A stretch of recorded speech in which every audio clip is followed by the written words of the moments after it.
ఇగో ఇది ఏంది రాష్ట్ర ముఖ్యమంత్రి యనుమల రేవంత్ రెడ్డి గారు ఒక మాట అన్నారు. మోడీ ఓసీ నుండి బీసీగా కన్వర్ట్ అయ్యిండని. రాహుల్ దే కులం కాంగ్రెస్ దీనిపై చర్చకు సిద్ధమా? బండి సంజయ్.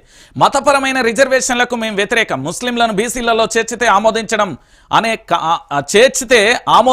అనే కామెంట్. సీఎం వ్యాఖ్యలు కరెక్ట్ కాదు, కుల రాజకీయాలు మానుకోవాలి కిషన్ రెడ్డి. మోదీ క్యాస్ట్ను 1994లోనే కాంగ్రెసే బీసీలలో చేర్చిందని వ్యాఖ్య. దేశమంతా కులగణన చేపట్టండి, రాహుల్ కులం అడగండి అంటూ బీజేపీ నేతలకు పీసీసీ చీఫ్ మహేష్ కుమార్ గౌడ్ సవాల్ అంటూ కూడా చెప్పిన పరిస్థితి.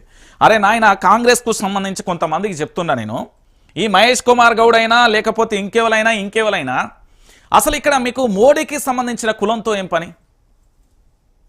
నిజంగా మోడీకి సంబంధించిన కులం గురించి మనం మాట్లాడుకుంటే, మోడీ పుట్టుపూర్వోత్తరాలు గనక మనం మాట్లాడుకుంటే, అప్పటి ప్రభుత్వమే ఓసీలో ఉన్న వాళ్ళని అగ్రవర్ణ పేదలకు సంబంధించి ఇప్పటి వరకు చాలా కులాలను కూడా బీసీలో కలుపుతూనే ఉన్నారు కూడా.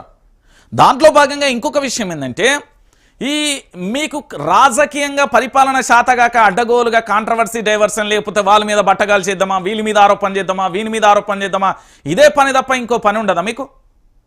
ప్రధాని నరేంద్ర మోడీ ఏ కులం అయితే ఏంది? ప్రధాని నరేంద్ర మోడీది భారతదేశ కులం. ప్రధాని నరేంద్ర మోడీ దేశానికి సంబంధించి సనాతన ధర్మాన్ని కాపాడుతున్న వ్యక్తి. ప్రధాని నరేంద్ర మోడీ ఈరోజు పూర్తి స్థాయిలో హిందుత్వాన్ని కాపాడుతున్న వ్యక్తి. ప్రధాని నరేంద్ర మోడీ పూర్తి స్థాయిలో తన పరిపాలన విషయాన్ని పక్కన పెట్టినా కూడా ఈ దేశ రక్షణ కోసం అయితే పాల్పడతాను. మీ లెక్క పూర్తి స్థాయిలో చిల్లర మల్లర అల్లర్లు అయితే చేయడు కదా. కాంగ్రెస్ వాళ్ళకు తెలంగాణలో పని చేయర్రా నాయన అంటే మళ్ళీ సెంట్రల్ పోయి ఏంది మోడీతో గోక్కుంటారు. గోక్కుంటే ఎన్ని రోజులు ఉంటుంది మరి?